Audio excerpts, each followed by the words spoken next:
Hello. तो कैसे हैं आप लोग? पावर माइंड मेकर्स में आपका स्वागत है।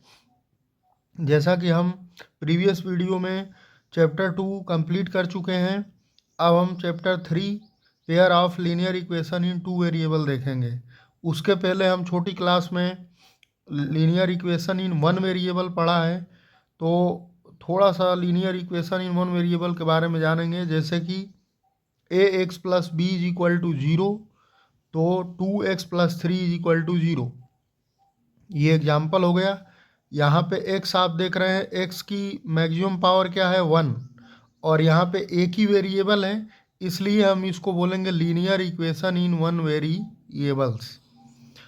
तो ये हमने 8th क्लास में पढ़ा होगा one variable, but 10th class में टू वेरिएबल पढ़ेंगे। तो टू वेरिएबल वाले जो इक्वेशन, जैसे कि a x plus b y plus c is equal to zero.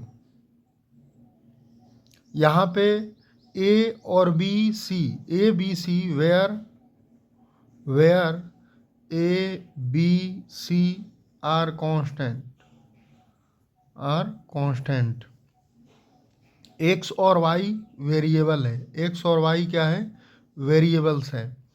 तो यहाँ पे आप देखेंगे जैसे कि two equation, pair of linear, pair के बारे में बात कर रहा है, यानी दो इक्वेशन। जैसे कि मान लीजिए a1x plus b1y plus c1 is equal to zero.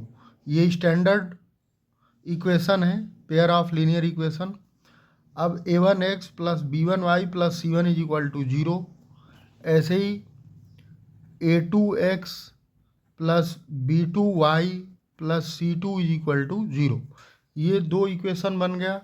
अब ये दो इक्वेशन में इसमें कुछ कंडीशंस होते हैं, और वो कंडीशन बोर्ड एग्जाम में आता ही आता है। तो वो कंडीशन ऐसा है कि जैसे अगर दो इक्वेशन में अगर इसका रेशियो a1/a2, a1/a2, इनका रेशियो देखेंगे a1/a2 does not equal to b1/b2, does not equal to b1/b2 अगर आता है, अगर हम ये दोनों का रेशियो निकालेंगे और इन दोनों का रेशियो अगर इक्वल नहीं आता है, तो उस केस में लाइन जो होगी वो इंटरसेक्ट करेगी, इंटरसेक्टिंग लाइन। उस केस में दो लाइन एक दूसरे को क्या करेंगी? इंटरसेक्ट करेंगी। दो लाइन एक दूसरे को क्या करेंगी? इंटरसेक्ट करेंगी। और उस इंटरसेक्ट करेंगी, और कंडीशन क्या होगा? तो ये कौन सा सॉल्यूशन होगा? तो इसको बोलेंगे यूनिक सॉल्यूशन, इसको बोलेंगे यूनिक सॉल्यूशन, यूनिक सॉल्यूशन। ऐसे ही फर्स्ट कंडीशन ये रहा।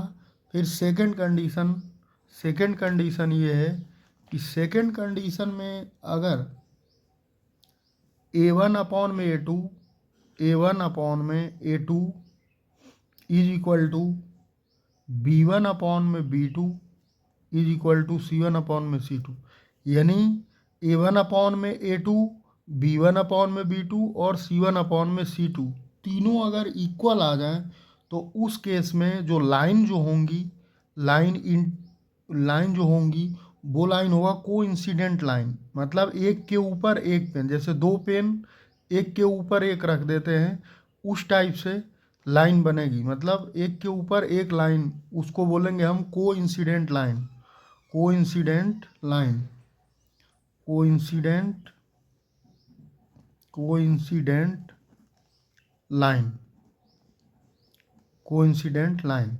और उस केस में कौन सा सॉल्यूशन होगा? उस केस में कौन सा सॉल्यूशन होगा? तो अगर तीनों इक्वल हैं, मतलब उस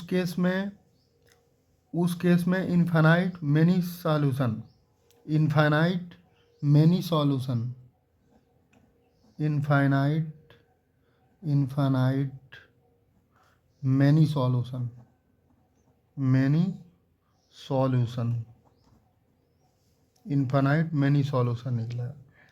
वैसे ही अब एक और कंडीशन है, जैसे थर्ड कंडीशन ये है कि अगर a1/a2 is equal to b1/b2 does not equal to C1 upon में C2, यानी A1 upon A2, A1 upon में A2, B1 अपॉन में B2 इक्वल आ जाए, बट जो थर्ड कंडीशन है C1 अपॉन में C2 वो इक्वल नहीं आए, उस केस में क्या होगा, पैरेलल लाइन होगा। क्या होगा, पैरेलल।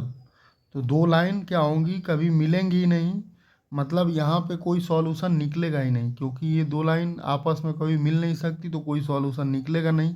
तो उस केस में कौन सा सॉल्यूशन होगा, नो सॉल्यूशन, नो सॉल्यूशन, यानी parallel line, parallel, parallel lines.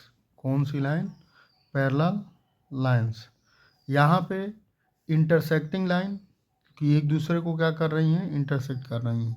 तो ये कुछ कंडीशंस है, और इस कंडीशन को हमें अच्छे से रीड कर लेना है, क्योंकि ये कंडीशन MCQ में आता ही आता है बोर्ड एग्ज़ाम के पेपर में। तो ये इंट्रोडक्शन क्लास आज की रही। अगर आपको हमारी वीडियो पसंद आ रही हो और आगे भी ऐसे ही वीडियो देखने के लिए हमारे पेज को लाइक, सब्सक्राइब और शेयर करें।